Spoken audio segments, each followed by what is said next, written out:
السلام علیکم۔ آج کی ویڈیو میں ہم مفتی محمد تقی عثمانی صاحب کے حالیہ کرپٹو کرنسی سے متعلق فتوے کا خلاصہ پیش کریں گے۔ کرپٹو کرنسی شریعت کی روح سے ایمال کے درجے میں نہیں آتی۔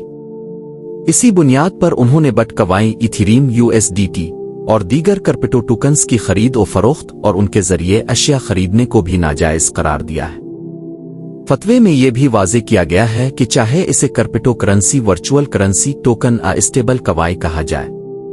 مفتی تقی عثمانی صاحب نے اپنے نئے فتوے میں فرمایا ہے کہ موجودہ تحقیق اور ماہرین کی آراء کی روشنی میں کرپٹو کرنسی شریعت کی روح سے ایمال کے درجے میں نہیں آتی۔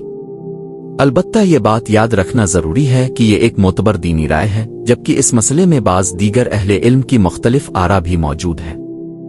اس لیے اگر آپ کرپٹو کرنسی میں سرمایہ کاری کرنا چاہتے ہیں تو کسی مستند مفتی یا عالم دین سے اپنی صورتحال کے مطابق رہنمائی ضرور حاصل کریں۔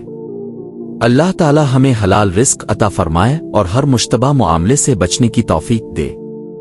اگر آپ کو یہ معلومات مفید لگیں تو ویڈیو کو لائک کریں، شیئر کریں اور مزید اسلامی معلوماتی ویڈیوز کے لیے ہمارے چینل کو سبسکرائب کریں۔